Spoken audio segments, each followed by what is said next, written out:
Testing.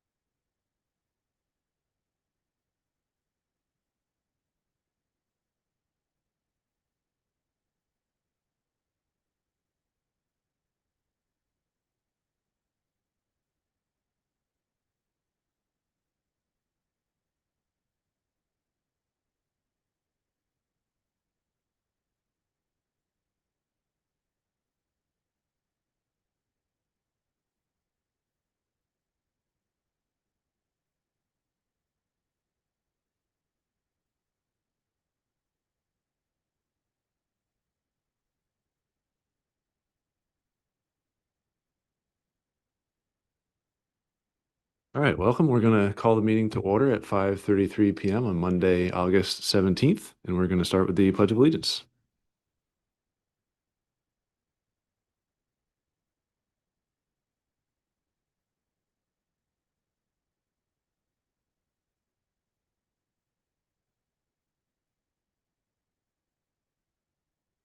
And we'll start introductions with Councilor Harriman. Scott Harriman, City Council Representative to the School Committee. Megan Hurd, Ward 6. Linnea Hawkins, Ward 5. Elizabeth Eames, Ward 3. Luke Jensen at large. Phoenix McLaughlin, Ward 1. Jake Langley, Superintendent. Karen Paquette, Assistant Superintendent. And members Levasseur, Harper, and Bowden all were not able to be here tonight. So that brings us to the consent agenda. Are there any items that members would like to see set aside from the consent agenda? Yes, Member Jensen. Thank you, Mr. Chair. The minutes from both 6:15 and 7:29. Okay, any other items? All right, seeing none, the rest of the consent agenda is adopted. Should we address the minutes now? Member Jensen? Sure. For the 6:15, sure I'm not mixing these ones up. There was just an extra vote number that was in there. It was like 7-2, and it should have been something different. Oh, okay. So the ninth vote at the very last page, it just has a 7-2 before Member Harper's name, and then the 6-1 afterwards. And I just think the 7-2 needed to be removed. You got that, Superintendent? Okay, so we can amend that. Sorry, yes? You want to say something? I guess Into the mic. I would need to look at it because I don't know. Is this something we can bring back next meeting? These edits? Because I just want to verify with the notes which one is Yep, which. yep. There was one meeting, this was a while back, but there was one meeting where someone had to step away during the meeting. And That's might true. be the discrepancy. Yeah, we can double check that. What was the other one, Member Jensen? Yeah, the other one on 7:29 at the very last, no, excuse me, the very first page, the very last line, the seventh vote, it has Donna Gallant's name in there. I think it should have been my name. Ah, okay. Could you just say that again? So it was 7:29, the first page? Yeah, for the 7:29 minutes, the seventh vote, it's the very last line of page 1. Okay. Yeah. All right, thank you. Yep. Yeah, so we can just make that adjustment and approve them at the next meeting.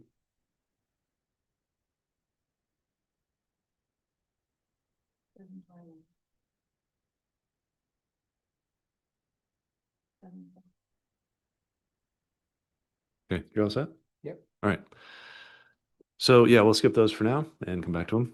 So yes, yeah, thank you.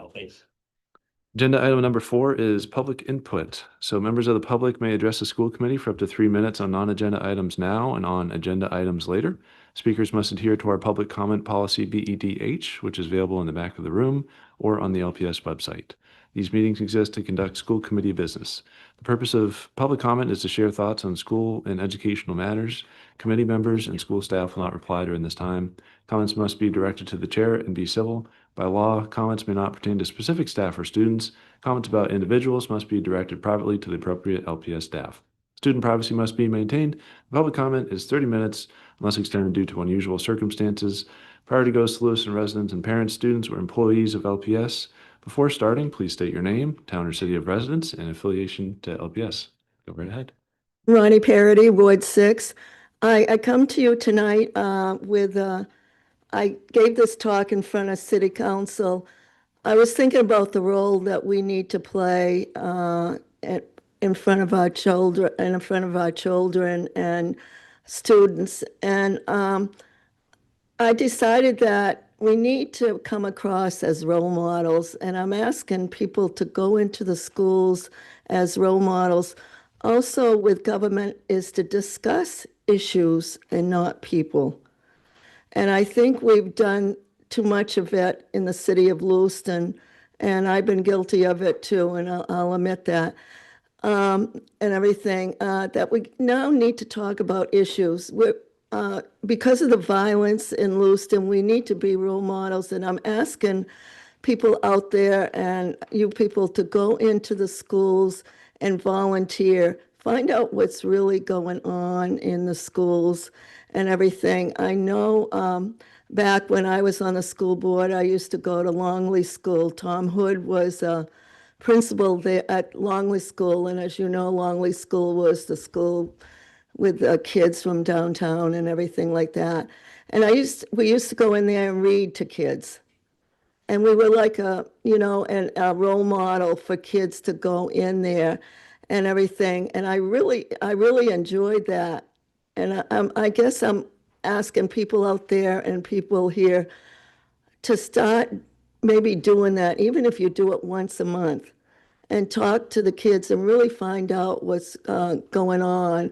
And again, I would ask you to ask the principal. I already know which school I'm going to because I've already talked to the principal at that school, who's actually a friend of mine at church. But anyway, another thing is I'm really upset about adults in government today. How many adults can answer questions about basic government? And then I hear kids or students say, I don't like government, it's boring. We got to get back to regular civics. Do they know the three branches of the government? We asked some adults that, and they didn't know that. I can't imagine not knowing the three branches of the thing. And I took a quiz that day. There was a bunch of us at church that took a quiz on government because one of the ladies saw it on TV that adults could not answer the questions on government and what was going on and everything. And I got all five right. But because I've been involved in everything, and my father started us back when we were very young. I remember the Kennedy-Nixon debate and how we discussed it at home and stuff like that. And I'm just saying, and also when I was running as a school member, Crystal Ward, who was a government teacher at the time, also had her students volunteer to help us run our campaigns. Nothing politics or anything like that, but they helped me put up signs and give out pamphlets. It wasn't partisan or anything like that.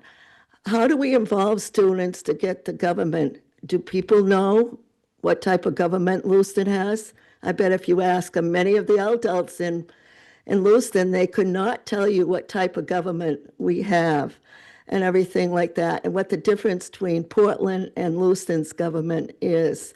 Thank you, Ronnie. And everything. So I'm just asking people to volunteer and let's talk issues and not people and putting down people, and let's show our kids that we can do it and that we can get rid of the hate and the words that deal with hate. We shouldn't even use hate in our dictionary. All right. and Thanks. stuff. That is time, but thank you. Okay, thank you. Thanks. And not seeing anyone else for public comment. So that will bring us to agenda item number 5, which is to review and potentially vote on the second read of the following policies, JE and GBN. So I will pass it to the superintendent and assistant superintendent, see if there's anything to add. There have been no changes since the first read. This is just bringing them back to you for the second read and hopefully the approval. Yes, Member Hurd. Thank you. So I feel like missed a meeting, left early on a meeting, so maybe I missed this, but when I was looking it over, it talked about the superintendent appointing members to an attendance coordinator committee, something like that. That's not something we've had in the past. And I don't know if I missed that at a previous meeting, if we talked about it, or, so I just wanted to double check. So it's the dropout prevention committee, essentially. And yes, it's sort of on our list of meetings that we're supposed to schedule and have. And you are correct, we have not been as prompt at having those meetings as we should be. So it is something that we need to do. Okay, thank you. So with that, I'd like to make a motion to approve the second read of policies listed A and B. Okay, thanks. Is there a second? Second. Okay, so it's moved by Member Hurd and seconded by Member Jensen. Any other comments or questions before we vote? Okay, could you go ahead and call the roll? I don't know where we're starting today. Was it Oh, yeah, I Yes, believe ma'am. it's Member Hurd. Yeah. Member Hurd? Yes. Member Hawkins? Yes. Member Eames? Yes. Member Jensen? Yes. Chair McLaughlin? Yes. And City Councilor Rep Scott Harriman. Yes. Motion passes 6-0. Okay, thank you very much. So that brings us to agenda item number 6, to discuss policy adjustments for school committee meetings. So this covers reviewing policy BDA and policy BE. I'll let the superintendent start this one.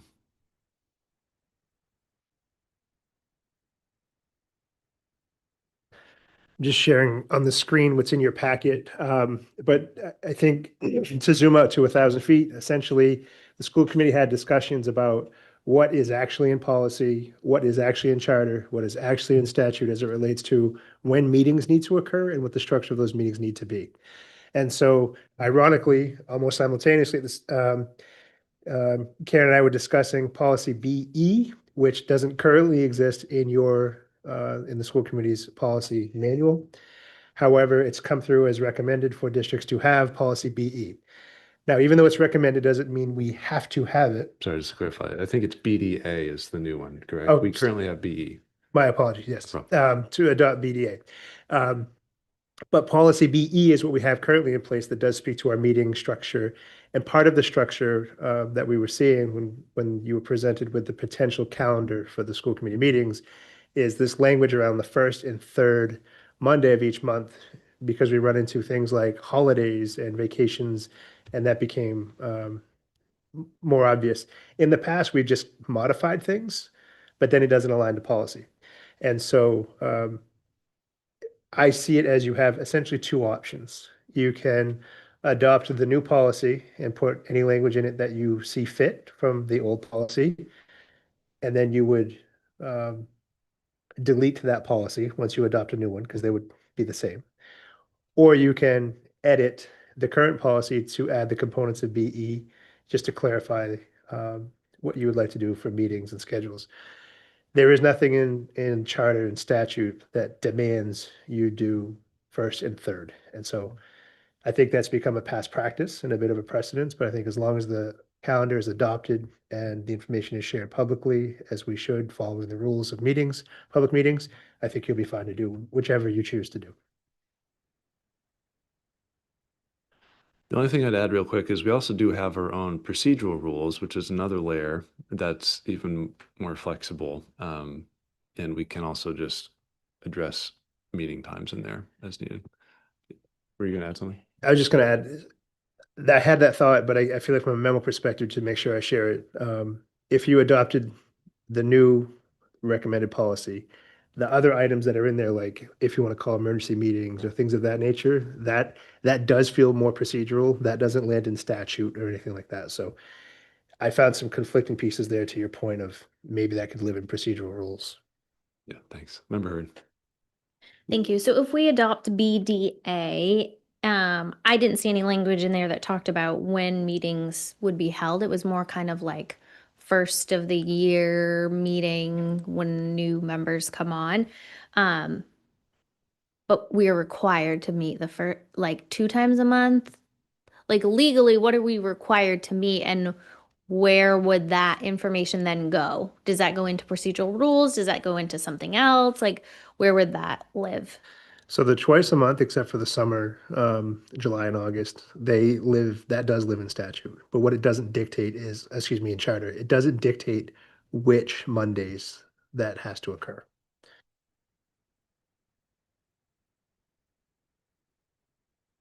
Were you going to follow up to that? No. Okay, Member Eames. So having said that, then if it's in charter, does it have to be here or can it just be in charter and it's fine? We know it's in charter. It doesn't have to be written in our in our rules. I think that's for the committee to decide. I would agree that the charter does provide enough input to tell us when meetings need to be held. Well, that is twice a month, not when, but okay.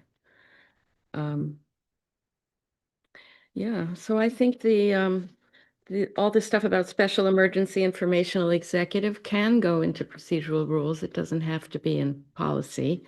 I don't think we need to say we are meeting twice a month except in the summer in policy either, because it's in the charter. And it could also be in procedural rules. So I think having the one that came down, the new one, the BDA, makes sense to me. It's at the high level, it's policy, setting policy, it's not dictating the way we do it. So I would go for moving to BDA and not replicating stuff that's in BE. Back to Member Hurd. Thank you. What is the chain? Like what trumps what? Like what's at the top and then what? And then like policy, procedure, charter, how does that all fall? It's kind of deal of the above, but I guess the way I would look at it is state law, state statute typically takes precedence, and that's for a lot of reasons, but one of them being usually charter changes are aligned to existing state law. And then it trickles to policy locally, and then even from that, it can go to procedural rules, and then you can get into Robert's rules as your next layer. I don't know if I catch all those steps. And then there's some conflicts between things that are set at the federal level that conflict with state law. And in those cases, unless it's been through court and a decision's been made, state law presides. Okay. Yeah, so I agree then with member Eames. Like I think in my personal opinion, adopt BDA and then put those other things in our procedural rules or what pertains to just this committee at this time. Because those procedural rules potentially would change with every committee. So if, the committee changes and the will of the committee at that time is to then do something different, then I think that's probably the better way but that's just my own personal. And procedural rules can be changed by the committee at any point in time, as long as members wish to do so. And I think part two of the things that we're trying to resolve with this is in the shift of the rotating elections, there's this need every year to have just unless the votes are keeping the committee essentially whole, we could see significant turnover, not of all, but of half. And so there was some pressure around who the city might nominate and then approve, and the timelines for that, and some unknowns. So I think that was the part two to this effort. What we found with that though is the language in charter, which is where I'm defaulting for this.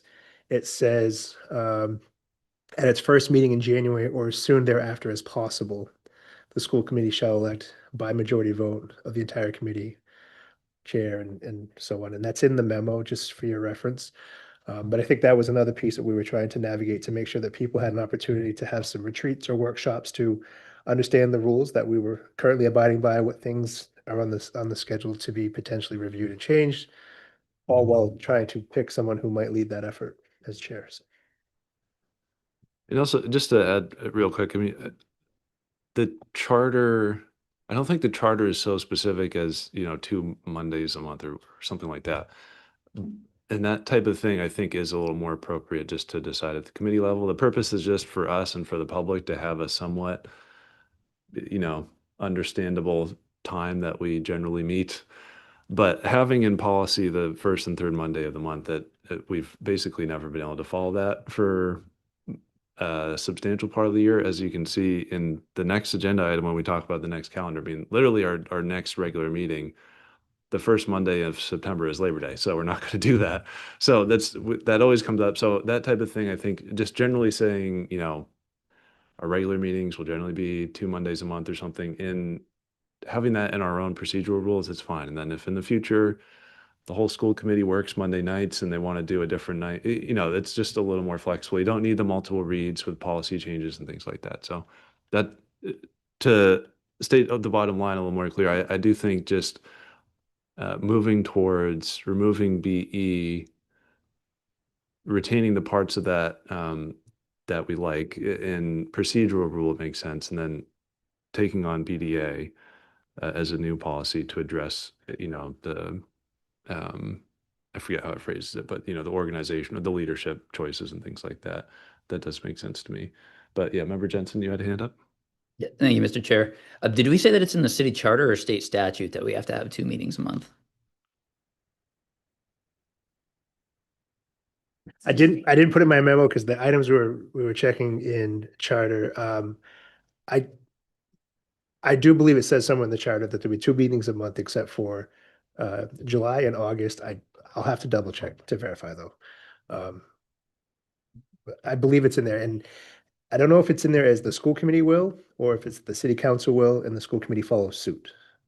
I want to verify that for you. Okay. Yeah, I'm just looking at it right now, and there's nothing in the school administration article about that, but maybe it is earlier on. I'll keep looking for that. I guess while I'm doing that, my preference would be to keep the current policy as is and not make the change. I'd rather just amend the policy as is and take out that language about meeting those 2, meeting days. I'd rather just kind of keep the rest in. Just looking at the new proposed policy, it does have quite a bit that involves changes to the committee system, the officer system, and how we do that. And I think that those changes would be better left out of policy and into the procedural rules that we follow. So I don't really support putting those, like enshrining those in policy, but I'm definitely in line with what we're talking about maybe adding them to the procedural rules here. So my preference would be to amend the BE as it is, and then maybe make adjustments to the procedural rules from there. Member Heard? Thank you. So I would actually like to make a motion to adopt policy BDA and remove BE and include the other information from BE that does like that we're removing and put those into our procedural rules and have them live in that place. I'll second that. Okay. So there's a motion by Member Heard and seconded by Member Eames, so I think we can continue to discuss a little bit. Just a process question right now. I mean, this could be considered a first read and vote on a policy change. But was it your understanding, the superintendent, does this need to go back to the policy subcommittee at all just to check? Because there is also some language about, the election of the chair and so on. And I'm forgetting a little my own self how much of that we address in policy and how much of that we address in procedural rule. Because I know we did talk about this back in, I think, January about the vice chair and, changing that around and things like that. So I don't want to end up where we have another conflicting set of things written down. Ironically, I actually think there's some things that live in procedural rules that should be in policy, like the nomination of positions and maybe not the specific timeline, other than it should be done early in the year.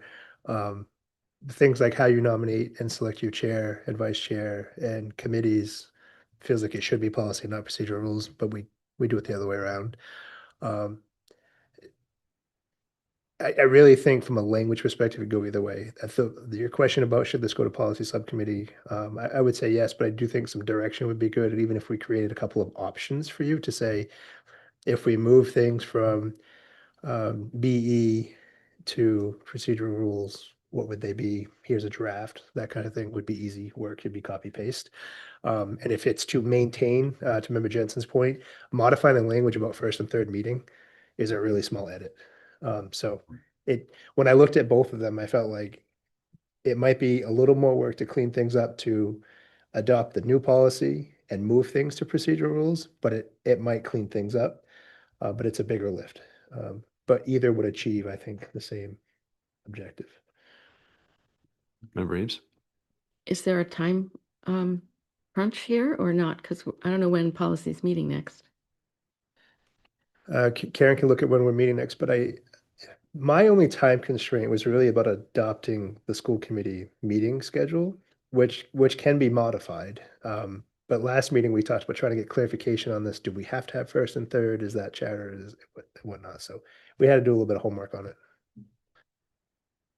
Yeah, my only note on that is, again, to address the next agenda item that's going to come up. I mean, I think my preference on that will be to just move ahead with adopting that calendar, which again, regardless of what we do with this, is going to be out of alignment with the policy as written. So I think it's just, we don't really want that to continue much longer, but it's really just addressing our own business. So it's not the end of the world either. But just to get back to whether or not the policy subcommittee could have an extra set of eyes on it, I suppose. I think maybe this is maybe another process question, because we do have a motion to actually just pass this change right now, which I guess the way we could do that if the majority of members do want to do that, and then have the policy subcommittee still, look at it before the second read. So that's one way to go about it. From the third, yeah. Okay, because again, generally that is the direction that my preference would be to go, but it also doesn't lock us into that has to be the final language. Again, just trying to make sure that everything is where it should be. But do other members have any thoughts on this they'd like to share currently? Member Eames? So then should we vote it down now? Or should we send it to the policy committee? Were you going to say something to that? You have a motion in a second, so you'd My question is procedurally, does it make sense? Does it make sense to vote it down and send it to the policy committee and then bring it back, or approve it now, send it to the policy committee and bring it back? Does it matter? I Maybe it think does. procedurally, I'd want to make sure we have enough context to bring back the right draft, but it would have substantial potentially edits to it with recommendations for things like procedural rules, what have you. But then it would come before you for a second read. I usually like to have it a little more succinct before we go first and second. Member Hurd? Would it make sense if I amend my motion to say to approve BDA with sending it to the policy committee to rework, to give us some options? Here's what maybe I'll suggest, just to try to make this a little simpler. And to be fair, agenda item number 6 doesn't have the typical framing of, first read of this policy. So also to be fair to, the many members of the public that are riveted to this discussion. So I think maybe the cleaner way to do it would just be, we actually don't move forward with this motion. And instead we just give sort of the straw poll direction to the policy subcommittee. And again, that doesn't necessarily have to be a formal vote. But I think we've done that in the past. So just, kind of a thumbs up, thumbs down on if that is the direction we want to go. So I think unless there's strong thoughts to the contrary, I think that might be the simplest way at this point. Okay, so I will rescind my motion. Okay. I agree. Okay, so let's move ahead with giving some direction to the policy subcommittee. And I think I can try to restate that just to be clear. So asking the policy subcommittee to work up language for policy BDA and removing policy BE in such a way that addresses our schedule needs, but also the needs for when we need to adopt officers for the committee and things like that. I think those are the key points. The procedural rules, that doesn't have to be the policy subcommittee, so we can potentially just the superintendent and I can work that up to match at the same time. Are there any other thoughts, Member Jensen? Thank you, Mr. Chair. Yeah, I would just prefer the discussion. I mean, I guess it's just input for the committee. But I would prefer the discussion at the school committee level regarding procedural rules related to like how we set up committees. And I mean, like even like the requiring a 3/5% vote to remove a chairperson. I would rather have that as part of the procedural rules discussion rather than the policy discussion. So I'll be honest, if that's in the policy, I'm voting no on it. And I just want to make that clear right now. Because like when I think back to January 2018, we'd gone from one school committee, a new one had been elected, and we completely changed the committee system itself. And if there's anything I learned from that process is that every elected school committee body is going to kind of view how they want to go about committees differently. And so I think that it makes sense to have each committee kind of have a say of, okay, how are the committees decided, what the committees are, how are they chosen, chairperson chosen, that kind of deal. So if there's any lesson I've learned from that, it's I really don't want to lock in that into the policy. But I think the language is important, and I mean, I don't necessarily disagree with the language here, but I just think it should be in the procedural rules. So I don't know if that's input for the policy committee to consider, or if we can make that decision now to have that discussion as a group here. But I just want to make clear if it's in the policy, I'm going to vote no. So that's what I'm looking for. So I think, yeah, I mean, this is maybe a point with no perfect answer, and I think it might depend a little bit on how far the policy language goes. Because we've been on at slightly different times, and for me, it was actually confusing year to year because it did change a little bit, if not a lot, every year, and that not having it a little more fixed, I think, was in some ways more confusing. So I don't know exactly what the perfect answer is, but I think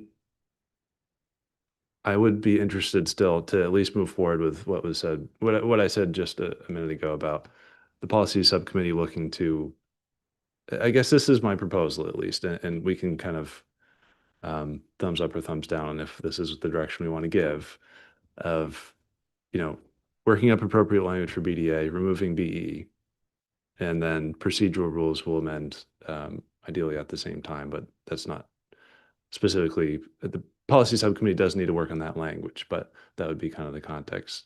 Is that clear enough, at least as a decision point for the group? Yes, Member Eames? So as policy committee person, so the procedural rules, we wouldn't be dealing with the wording of the procedural rules, but we could make some suggestions. We move emergency meetings to procedural rules, such like that. Okay, thanks. Okay. Could we do a thumbs up for people who like that direction of the policy subcommittee?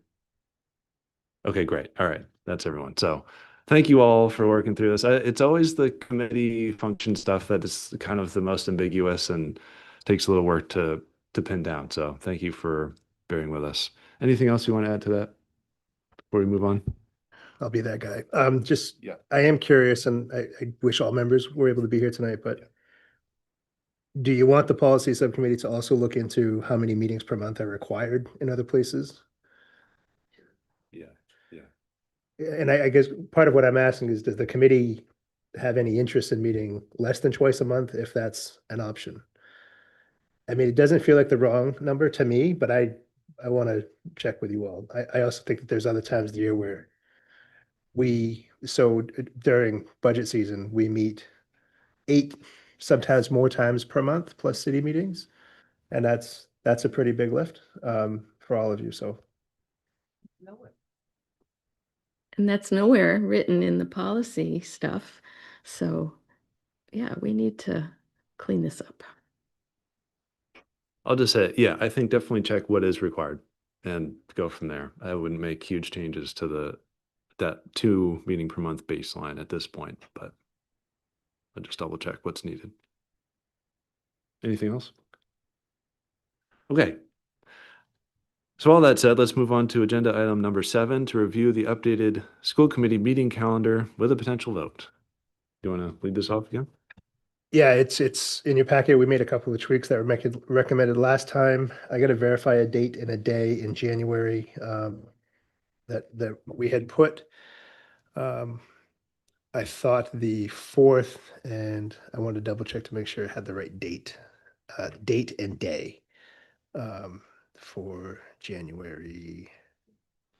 The 6th says Monday, and it's actually a Wednesday, so that would be an edit. That would be part of your approval. We did move the December 21st to December 14th. And we went back through some things, so. And just to restate, we did talk about this a little while ago, that having our first meeting as basically retreat, but that after the first city council meeting of the year, which is why it'd be that Wednesday instead of that Monday. So that is in order. I saw a hand, member Heard. Thank you. Maybe you talked about this last time, but the December 14th meeting as a retreat, what did you have in mind for that is my first question. Then I might have a follow-up question when you tell me your answer. Yeah, the thinking was to get ahead of the transition. So by that point, we'll know who the newly elected members are. So we could start doing the retreat where we build in, you got to take your FOIA, you've got to review the goals and talk about roles and responsibilities, all that kind of stuff. Before we get to January, where things can move quickly, and I think we often fall behind. So that would include newly elected officials and current members on our board who currently hold that seat. Wow, that's great. That's what I had configured in my mind, kind of like a transition type approach. But certainly I'm subject to the will of the committee. So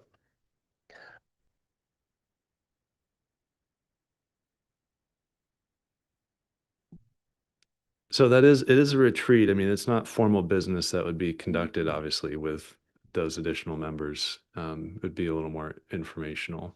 And still, I forget what the exact date is, but everyone who's currently in their seats is the member who can take, because maybe there's a disciplinary hearing that comes up or something like that, and that's still going to be obviously the same people.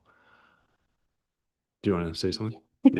Thanks. I'm fine with that. I was just, in my mind, I'm thinking retreat. Like the 14th seems silly because we're almost at the end. You know what I mean? So what are we really going to retreat about if we're going to then have a retreat on the 6th? So that was just my thought, which I'm fine with that. I mean, whatever. However you want to do it. I think I don't disagree trying to get a jump because I feel like we were super squished for time this year and like trying to fit everything in and everything that everybody wanted to do. So I'm fine with that, as long as like current members, if they ran and then didn't get their seat in that again, I just want to make sure like everybody's comfortable in that type of like environment or situation. Yeah, that could definitely be awkward in some years, depending on the nature of the races. So that's definitely something to consider. I think maybe one thing we could, another aspect there is just that could end up with a long stretch of time without a regular meeting. So if there is some business that does need to be conducted, then we're trying to amend the schedule again. So maybe it's as simple as just saying that December 14th could include both a regular meeting time and a retreat time. So I'm not sure the retreat time would be all night anyways. So that kind of gives a little more flexibility. I can certainly add that. And I think the December 14th was one of those dates I was looking at when I talked about, do we need twice a month, every month, except for the summer? Because December might be one of those months where, the trains are moving, there's a transition pending. Because I've also seen people try to get things in a rushed way in that last kind of December meeting. So. Member Eames? I just wanted to say that I think you did miss a meeting where this arose. So you were behind on the arguments that we were making, but there were arguments being made, and this is the result of them. Yeah. But so the fact I didn't realize that I would be implicated in the December 14th retreat. I was hoping that my last would be December 7th, but that's okay. I'll do it. It can be if the committee chooses not to have a meeting that day. Well, and the conflict was the vacation holiday week on the 21st. So Again, I think the committee could make a decision today to omit that meeting altogether. It was a move and it's week to week, but I think we'll still face that challenge of we still have business that we want to get done, and now we've taken a meeting away to do it. Easier to cancel a meeting once it's on the schedule, in my opinion. Yeah, member Hearn? Yeah, I was just wondering, like, can you put like if needed, you know what I mean, kind of next to it, then that kind of, I don't know if that matters, if that changes like the commitment that we have to that meeting.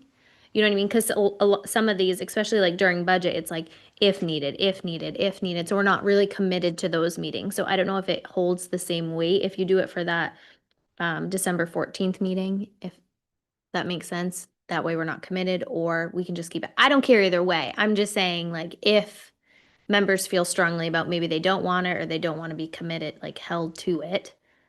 Because I feel like we sat here a couple weeks ago and we were like, we looked up policy and we're like, actually, policy says we have to have this meeting on this. You know what I mean? So we were forced to have that like 5-second meeting where Austin came and set up all the stuff, and then we literally left. So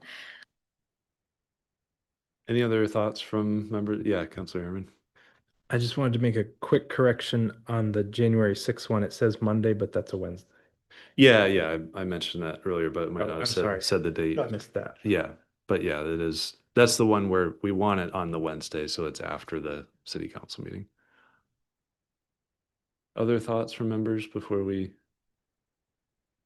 make any other changes or just on, oh, yes, member Heard? I just was thinking about this as we were talking about the calendar and like the budget like cycle. I am wondering if there's a way, like when we get closer to budget season, because I don't think there's anything like in policy or procedures that states what we have to talk about or discuss, or like what's presented during budget. And I think, a lot of the information is really important, but I think because we're meeting so often sometimes, especially members who have been here for like a kind of a long time, it's like, you know, it's a lot of like the same information, which again, the new members definitely need it. But I'm just wondering if, as we get closer to budget season, if we could maybe talk about, because it is a lot, like budget season is a lot for some of us. And not that we didn't sign on for it, because we did when we ran for office, but I also think like we all have our own, some of us would like to see our families. I'm sure maybe you would too during that season.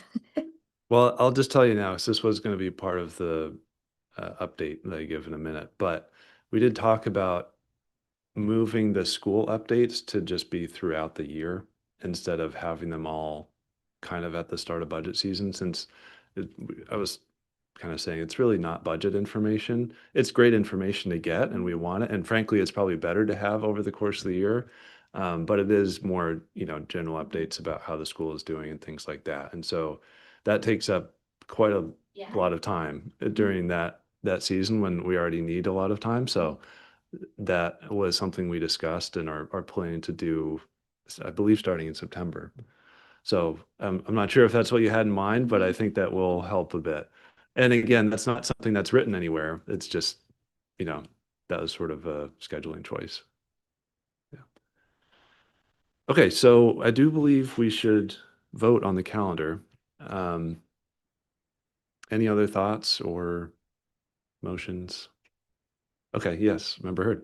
I'd like to make a motion to approve the 2026-2027 school committee meeting calendar. I'll second. Okay. And does that motion include just the fixes that we discussed around that January 6th is actually a Wednesday, and also potentially having that December 14th as a regular meeting in addition to a retreat? Yes, it does. You as well? Okay, great. Great, thank you. Any other thoughts before we vote? Member Jensen? Do we need to actually change the policy before we can actually vote on a meeting schedule that goes against the policy? Yeah, we talked about this a fair amount. We unfortunately, yeah, and this is kind of what I was referencing, where the calendar has always been out of line with the policy. Because, for example, again, the first Monday in September is a holiday. So I don't really see any calendar we could adopt that would not be at least somewhat out of line with the policy as written. So it is uncomfortable. I do like the structure of just you change the policy and then you change the thing that the policy is affecting, but we do need to adopt a calendar, and this is kind of where we're at. But yeah, what do you think, Member Jensen? What I guess, is there a way of like, do we absolutely have to go through with the process of like having the policy committee go through its review, then come back to us? Or can we just right now vote to change just that part of the policy to take out the third or first and third Mondays for the meetings? Well, so I think the process there would be, well, we have a motion on the table, so we need to address that in some way, but we would have to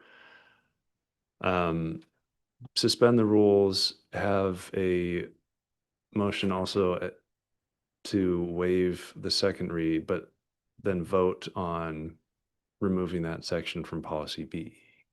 Excuse me, BE. I think those are the steps that we would have to take. Member Jensen?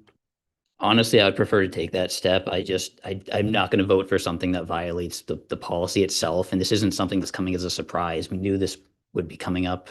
I mean, it's in the policy. So, I mean, I would say that if we're going to approve this calendar, we should maybe do what you just suggested a moment ago. Councilor Ervin?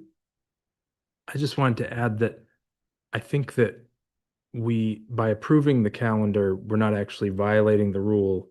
If we update the policy before we get to the meetings that violate the rules, then we're still in compliance with the rules or the policy. That's just my take on it. Yeah, actually, that is a decent point. Again, there's really no way around the September one. And so it's more I guess, December and then January meetings that are out of line. That would give us, again, just a little time to be more precise with the policy language than just striking it now. But Member Eames? So back to the original idea, adopt BDA, first reading, change it for the second reading to be the way we really want it. And vote this calendar. So that's another way that's more in line with what the plan had been before, that's all. And also, we've always voted for no Labor Day meetings, so there's no shock value here. I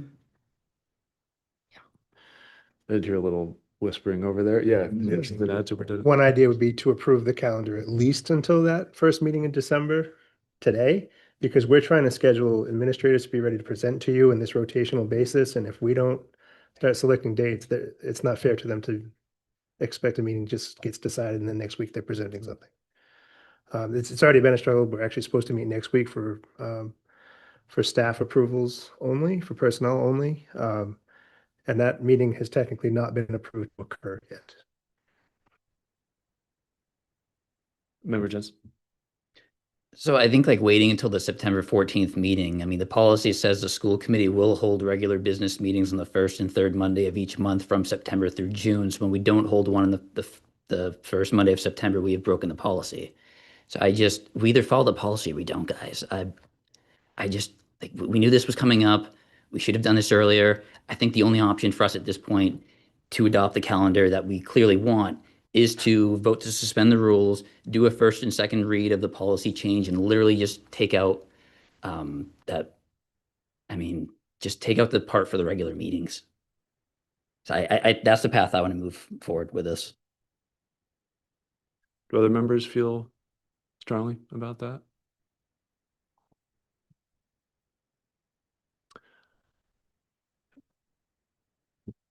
I'm not hearing too much. I think, yes, Member Hurd, do you have something to add? Thank you. So I will not vote to suspend the rules because I probably have been slightly traumatized, but I'm not doing it. I'm not voting for that. And I agree with Counselor Harriman in the way that he explained it. And it was kind of like a different view on it.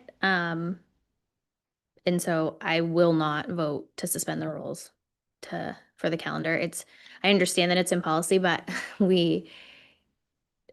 it's not the calendar, the way the calendar falls is kind of like out of our hands. So just because our policy states that, like if the calendar falls that way, there's nothing that we can do, like Mother Nature. I don't really know how you're going to go against that, but I will not be voting to suspend the rules. Okay, yeah, I mean, I think the issue is the policy and we should have addressed it sooner. I don't take issue with that. And I agree with that, and we should have. But I do think the issue is the policy, not the calendar. And so we are kind of in an uncomfortable place, but I do think we need to have dates on the books and so everyone can prepare. I don't think there's really a simpler path forward that's going to be perfect in every way. I think we do have a motion on the table still. I think it might be appropriate just to vote on that motion and then continue on. Any other comments before we take a vote? So the motion was to approve the calendar with the edits discussed earlier around, just corrections around the dates and statement around December 14th meeting. That is the motion, yeah. Okay, if there's no other comments, I think please go ahead and call the roll. Member Hurd, Yes. Member Hawkins, Yes. Member Eames, Yes. Member Jensen, No. Chair McLaughlin. Yes. City Council Rep Hammer. Yes. Motion passes 5-1. Thank you. So that brings us to agenda item number 8, which is to receive and potentially vote on the adoption of the restated 403B plan. So there's a fair amount of detail in your packets, but essentially our 403B plan provider has provided a restatement, which our 403B interactions with our employees and our provider is a pretty robust thing, given we have so many employees. So just wanted that language before you for review. I don't see any issues with it. Adam Hanson did not see any issues with it. And so we wanted to put it before you for an approval to move forward. Member Eames. It's just a question. We have to comply with the 2022 cumulative list, but then this is 2026. I just don't know how that happened. What I was told was that it ties back to regulations and when things were approved. And so the 2022 piece is, I was told it was accurate as far as how the list functions in statute. Or I should say rules and regulations. So the insurance company or whatever the company is called, didn't get back to us until 4 years later. Is that it? We're doing it as soon as we could. I don't want to answer inaccurately. I will say that this restatement piece was put before us and they felt like the timeline was appropriate. And I just thought it was significant enough that it'd be before you. So I don't know all those regulations and statutes for that piece. I don't know if you are familiar with it. No, I'm not sure about why it says that. My one thought is that might be referencing the change to a federal policy around 403B rules, but I don't want to take that as gospel. But just reading it, that is my understanding at least, or that was my understanding in reading it. Would you mind pulling up that resolve language on the screen just so members don't have it up or people seeing the stream can see it? Yes, Councilor Harriman. I wonder if the discrepancy with the date is due to just the cycle, because if you look at the FAQ document, the first question and answer mentions that the IRS reviews and approves provisions approximately every 6 years. So maybe it's just come up in the cycle. And since that was within the last 6 years, now we have to adopt it. I don't know if that's the case or not, but could be. I also don't want to assume, but we often see, remember her and I were actually talking about this recently with a different thing, that a decision is made or something is signed, whether it's executive order or legislation, and then they have rulemaking and then they have implementation. And so you often see these delays in the change, but. Also, it might be worth just stating, and that's actually right what I was going to reference on this FAQ, is that and correct me if I'm wrong, Superintendent Langlis, but I think this is fairly technical stuff. It's not, people who are participating in the plans aren't about to lose benefits or gain huge benefits or anything. It's a little more, in the weeds stuff around how the plans operate. Yes, I would agree. Yes, Member Hurd. Thank you. I would like to make a motion to approve the restated 403B plan. Is there a second? Yes, Member Reeves. A second. Okay. I'm just gonna see if the superintendent can bring up the resolve, just so we in the public can see the language when we vote on it. But any other thoughts on this? Yes, it is. Yeah, it's in the memo and it's in a separate file as well in the agenda packet.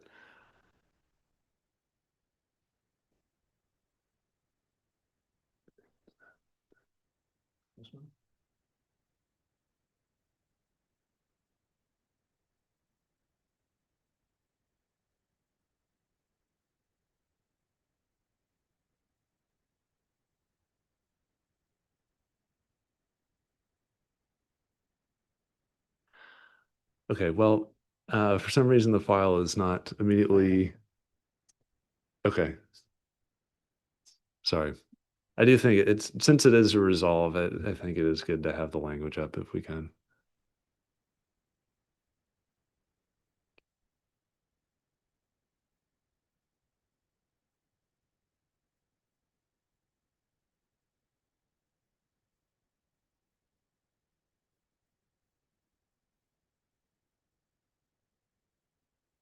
So just to be clear, the motion was to approve this resolve language regarding the 403B. I don't think we're going to read it out. Any other thoughts or questions on this before we vote? Okay, please go ahead and call the roll. Member Hurd, Yes. Member Hawkins, Yes. Member Eames. Yes. Member Jensen, Yes. Chair McLaughlin. Yes. And City Council Rep, Sky Herman. Yes. Motion passes 6-0. Can I clarify who seconded? That's Member Reeves, yes. Okay, thank you. So that brings us, yeah. So that brings us to agenda item number 9, which is report from the school committee chair. So the main thing I was going to share is just that we did, the superintendent and I did meet to talk about agenda planning. You'll note that obviously the agenda for tonight was relatively light. That reflected a few things. One, we wanted to plan out some larger topics with more time for staff to prepare to discuss those topics. One of those actually did include the discussion about grading, which we discussed last time. I believe the superintendent reached out to the curriculum committee members to see, the thought was just to make sure the next time it does come back to the school committee that, because it can be a relatively complex topic, I suppose, just in terms of how it is actually working for staff, just wanted to make sure that any questions we have, or I suppose also staff might have, can get addressed just in the meantime. And so thought was potentially the curriculum group could be the home base for that in the interim. And that following, that we'll discuss it again, presumably in September, once staff are here and we can, discuss it more in depth, the grading tool and all that, just to make sure that we're addressing everything we want to address with that topic before we vote on it. But that was just one, we're mapping out other topics as well. And the other thing I was going to share is just that part of the thought is we can also have the school updates throughout the year, starting in September, as opposed to just piling that all into usually March, I think it is, that we try to do that around the budget season. The only other point I wanted to make, actually, this just came up somewhat randomly today. I found, I just wanted to mention this. I thought it was of interest to something the school committee talked about, which it seems like there is actually a state study on screen time use in the classroom that was approved in this past legislative session. Okay, I guess that is known to the staff, but I don't think we discussed it previously. I know that's an issue that's come up and I think we want to address at some point. And so that might be an interesting jumping off point. I'm not sure where that's at or exactly when it's due. I think it is supposed to be completed this year, but that might be a good point for the committee to then pick up that topic. And that's it. Any questions about that? Okay. Next agenda item is a report from the school superintendent. Just a few things. One is the fall sports have begun. Today's day one. So those of you out there listening, if you weren't at practice or tryouts today, you missed a day. You probably want to get on that. And the question comes up a lot, but folks can sign up on Arbiter. That's the site. It's available on our website also if you want to sign up for those things. Middle school sports will get rolling a little bit later. Also, just some updates on school programs. As you know, in the budget, we're looking for savings, and we've modified how we offer recovery credits at the high school. So instead of doing Lewiston Academy specific evening light classes, we've shifted to what we're calling an after two program. And then after 2 o'clock space, it will have opportunities for credit recovery and what have you, but it will be structured a bit different. And feedback so far is that it probably will work for kids. And we're looking at staffing patterns around that, and it should hopefully save us a few dollars, but also grab kids before they leave and have to come back, kind of get them on the way. And so we'll see how that works out. Boy, it's busy right now.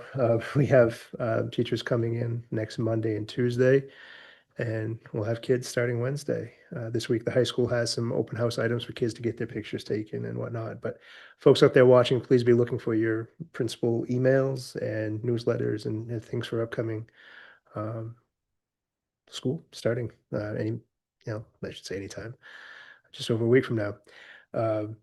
Also, there's a film screening for the Second Responders film. I don't know if members here recall, but following the mass shooting, there's a Bates professor and some students that did a project called Second Responders, and it's has a pretty heavy education base to it.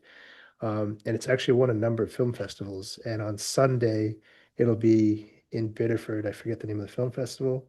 I'll be down there doing some Q&A with those who have questions, and I can answer, I guess.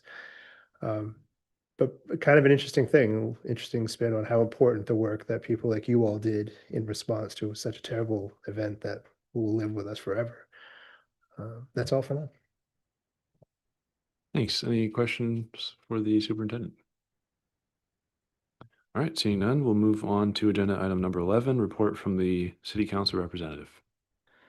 I don't have a whole lot to report. The city council meets tomorrow, starting with a 6 p.m. workshop with a request from Spurwink, which they had made back earlier in the year, I think in February, for use of some of the opioid settlement funds for a mobile syringe service program unit. So that's probably the biggest item on the agenda, and the regular meeting agenda is fairly light. And that's all I've got, unless there are questions. Member Hurd? Thank you. So this is just a request with all the new trash can stuff that's coming out. I've seen a lot online, and I actually had a really hard time with the map that shows whether you're having like the automated pickup or the regular pickup. And so I don't know if that's something that the city can, look at, or, maybe it's just like because I look on a Mac and it's my operating system. I'm not really sure, but I've just seen a lot of people have had issues finding like their street in their area. It's kind of hard to navigate. So that would be my only question. Yes, I can pass that along, and I think city staff is getting a lot of feedback from residents on that, and on I know there were some requests for either smaller or larger cans. I actually requested smaller ones myself, and they're still sort of working through the distribution of them, and I was told, please contact us later in September for that. So yeah.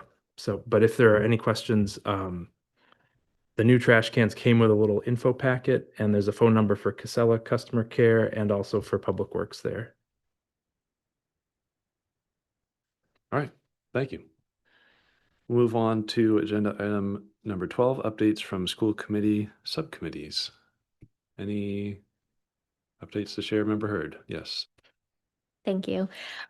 So I had reached out to Jake and Karen and Alyssa, the director of nutrition, because it was just, well, maybe not just announced, but that the 2025-2030 nutrition guidelines had been released. And so where our nutrition program is almost all federally funded, I was wondering what that was going to look like for our nutrition program, because I'm on the wellness committee. So some of you may not know, but our food program is based on those guidelines and the food pyramid.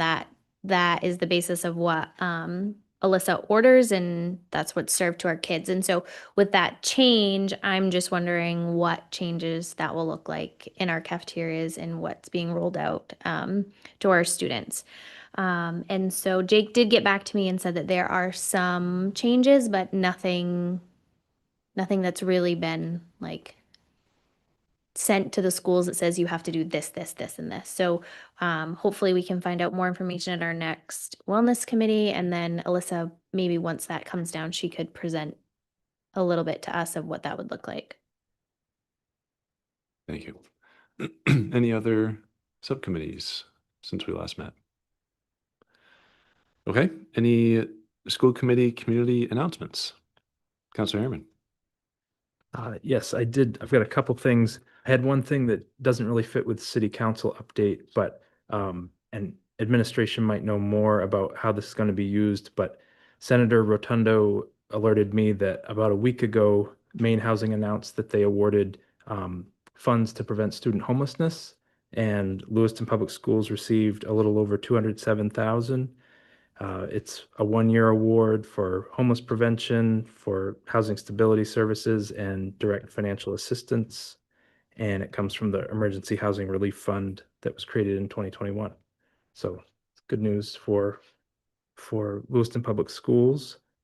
And then I also wanted to mention that the Balloon Festival is coming up this coming weekend, Friday, Saturday, and Sunday. Thank you. Were you going to add something about that award? Yes, thank you for bringing that up. So you may remember we were working towards some grant funds to help continue our work with our housing navigator with community concepts. So these funds are going to help us continue that and put less of a burden on Lewiston Public Schools as well as community concepts. It will also provide some discretionary funds for the housing navigator to help families and students with bills and rent and those types of things. So thank you for bringing that up. Thank you. Member Eames. My understanding is there's a backpack distribution event on the 19th, but I can't remember exactly where. Is it Connors? Yeah, thank you. Yes, it will be from 5 to 7 at Connors Elementary School. It is in conjunction with the summer fun and films that have been happening around the community or throughout the summer. Member Hawkins. And just because I'm going to be driving again and I can't plug this enough, please be aware of state laws surrounding how you drive around school buses. Please, please, please. It's a brand new school year. The kids are going to be children and the drivers are going to be trying to keep everybody from dying. So please just take a minute and look at when you're supposed to stop, when it's okay not to stop, what's a safe stop, what's not a safe stop. Be aware. The first 2 weeks of school for our administrators are insane. They're insane for the drivers. They're insane for the parents and the students. So please slow down, know your laws, and don't run the red flashing lights. Please don't run the red flashing lights. Thank you. Thank you for bringing that up. Yes. Okay. Any other community announcements before we move on? Okay. Agenda item number 14 is future agenda items. Any other agenda items that, yes, Member Jensen. Thank you, Mr. Chair. Just want to follow up on the request I made back in June about getting some kind of presentation or just getting the numbers for the NUIA RIT scores as well as the F&P, like above grade level, below grade level, and non-grade level. Curious if there's any plan in place to have that discussion or if I just need to be more a squeaky wheel. No, thanks for bringing that up again. Yeah, well, I haven't penciled that in for a specific date, but yeah, we can have that on. Yeah, thanks. Other agenda items? Yes, Member Eames? I was happy to hear about the screen time effort, and I know other states have regulated that. It's a new thing that's starting to roll out, so I really would encourage us to think about that. Thank you. Thanks, yeah. Yeah, that's definitely on the list. Any other items? Okay, so just before we get to the next one, just a reminder that we do have that personnel and updates meeting next Monday, August 24th. So just don't forget, that is very soon already.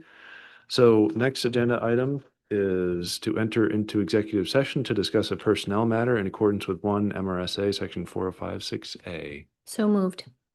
Thank you. Is there a second? Second. Okay, all those in favor, please raise your hand. It is unanimous. We're now in executive session.